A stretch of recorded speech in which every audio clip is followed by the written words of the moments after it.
Manners maketh man. There has been a long debate over how one should conduct themselves at the poker table, and at the core of this debate lies this dilemma of whether we should maximize entertainment or compassion for others. No better display of this conundrum can be seen than in the hand that would break this poker pro's spirits. We find ourselves in the Poker Night in America private game, featuring a range of personalities, but the main characters for this story is Mike Mattisau and Sean Deeb. Mike, otherwise known as The Mouth, made his name known in the early 2000s, winning some larger poker tournament prizes and being known as someone who could just not stop talking. Sean Deeb also rose into the limelight of the poker world in the early 2000s with some great tournament earnings, but found his $1 million plus cashes after 2015 and has maintained some success until today. The hand that would shatter Mike's soul would start with him opening to $400 in the +1 position with pocket jacks and Sean calling from the hijack with pocket fives. The atmosphere at the table is fairly lighthearted and joyful for all but Mike, who has already lost over $10,000 this night. So going to a flop of 10-5-5 two clubs, Sean flops quads and Mike has a strong overpair. Mike decides to lead for 1,000 and Sean decides to feign weakness and slowly call. The turn is the 4 of clubs and Mike quickly jams for around 4,000 effective, drawing dead. For Sean, there is no decision because he knows he has the best hand. Sean has been vocal about his support for promoting the entertainment value of poker, and he found himself in the perfect spot to cause maximum pain to Mike. In poker, it is called a slow roll when the player knows they have the best hand but delay their decision to give a false hope to their opponent.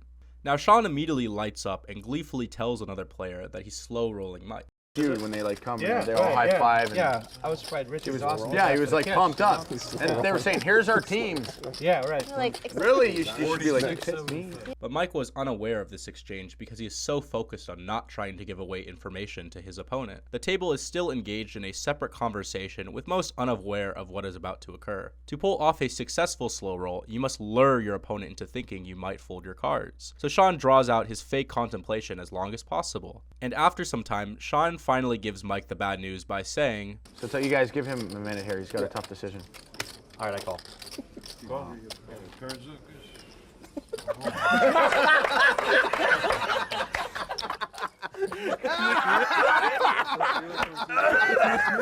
I've never slow rolled anybody before.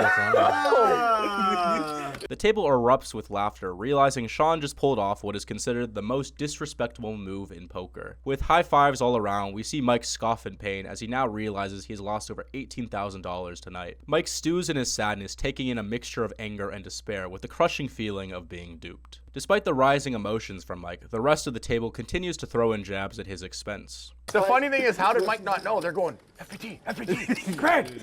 I'm like looking around, yeah? They're both going, he's slow rolling him. Sean begins to realize that Mike is contemplating quitting, so in an attempt to rectify his wrongs, he offers a small apology, but Mike bites back. Hold on a sec, because, yeah, the cash You better can't say play. sorry, because Mike said he might quit now. I'm sorry, Mike. It's only for TV. I don't give a. I've never slow rolled a person in my life, and I never will.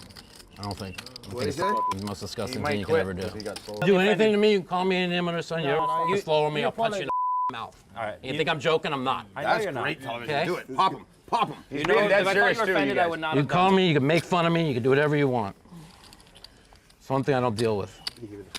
So now we arrive at a crossroad between entertainment and humanity. In a game such as poker where players compete to take each other's money, the wins and losses can become personal sometimes. But the introduction of live streaming to poker has raised an interesting question. What is the ultimate purpose? Do we want to make viral clips? Do we want to display high-level players? Is it supposed to mimic reality TV characters and personalities? Poker live streams have not fully answered the question of what their mission goal is, and therefore it has led to a variety of them emerging with different focuses. The one universally adopted practice among these is how players should conduct themselves while playing. Obviously, threats and abusive language should have no standing in any game or sport, but actions like slow rolling fall into a gray area known as disrespectful conduct. Now, Sean Deeb has argued for years that slow rolling and other actions like it are only positive for live stream events because he views himself as the product for the audience and wants to aim his focus on creating funny moments. Now, many players take issue with this viewpoint, arguing that for the sake of longevity, a general level of respect and conduct must be maintained for a poker show to survive. Sean acknowledges that there will be some emotional pain inflicted upon others when he does this, but he also highly encourages others to do it to him for the sake of entertainment. At this current date, poker has become more and more restrictive with the range of language and actions one can do or say at the poker table. As we move forward as an industry, we find the unique problem of trying to scale poker to a wider audience. Poker in the prior decade decade saw a drastic decline in interest and viewership due to certain personalities and behaviors being restricted during events. But in more recent years, we have seen a resurgence in interest following new live streams and individuals rising within the scene. At the end of the day, poker live streaming relies upon extraordinary moments to retain the attention of its viewers through the rather long periods of dull inaction. And it is players like Sean who recognize that the industry needs to address the dryness poker can often have for the average person by introducing ways to liven up poker shows and live streams. Despite the repelling feeling amongst players to allow such behavior, there is an undeniable reality that moments like these are the peak of entertainment for poker live streams. With that being said, comment down below your thoughts on how we can push the pendulum forward and propel poker into a pastime for everyone.